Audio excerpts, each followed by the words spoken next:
znači da te ljudi vole? Jeste! To tebi nešto znači? Kako ne? Pa to je najvažnija stvar, da te voli sedma sila, da te ispoštuje, da dođu kolege koje si pozvao. Iskreno da budem, ja sam na svaku promociju na koju sam pozvala, kod mojih kolega se odazvala i verovatno evo povratni neki, da kažem, neka energija. Večeras, ja ne znam da li je neko nedostaje od sedme sile, zato što sam ja poznata po tome da uvek imam dobru saradnju sa medijima, uvek su svi ispoštovani. Kod mene nema ne mogu, neću, ja se uvek lepo dogovorim i zbog toga su ovde svi večeras. Moram da primetim da si se tokom čitave karijere vodila s onim najbitnije čist obraz i onda će sve biti kako treba. A jeste, to je najvažnije, ljudi iskrenost prepoznaju. Poliranje može da prođe jednom, dva put, treći put, već više ne. Ja sam jako iskrena, spontana sam, kod mene nema nameštanja i izmišljanja. Ja kažem ono što mislim, pa bilo i loše, i mislim da ljudi mene zbog toga i vole, zbog iskrenosti zaista. Moram da primetim sad ovu seku iza tebe i ovu ispred mene, nema neke razlike, gde je Photoshop? Nema ga! Pa iskreno da ti kažem, ja nisam neko, odmah da razgraničamo ko smatra da je prelep i idealan, ali sa druge strane, trudim se kao majka, ja sam se porodila pre 6 meseci. Kažu da kada se telo, da kažem doslovno, razvlači 9 meseci, da je 9 meseci potrebno i da se to sve vrati na svoje.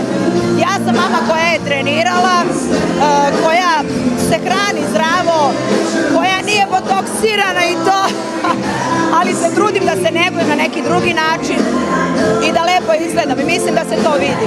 Ne volim iskreno.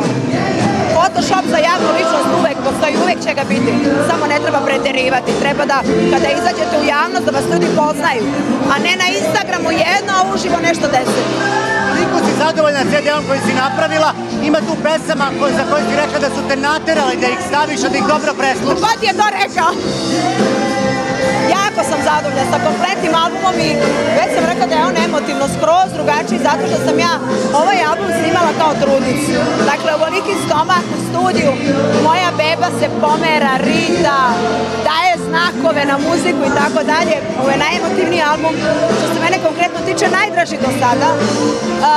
Ispostavilo se zaista da su i dobre pesme, da su saradnici odradili divno svoj deo posla. A koja je ona koju su te naterali da snimiš? Ja moram da ti kažem, ti i ja smo par. To mi je kada sam čula samo melodiju, bez teksta, bilo nešto kao tralala. I ja kažem Jeci Tribunović, Jeco, ova mi je melodija tralala, neozbiljna je, nije za mene, ja sam majka, imam 36 godina, daj mi nešto ozbiljno. Ona viče, ova će biti najbolja pesma. I Veljko i ona i svi. I da budem iskrena, polomila sam se i za pesmu Evo koja je najveći hit na albumu. I za kraj moram da te pitam, da li se osjećaš kao kraljica? Je li ovo sad onaj tvoj presto ili tvoj presto tamo u Pazovi? Pazovi pored mog sina. Kad ga držim u naručju, tada se osjećam kao kraljica.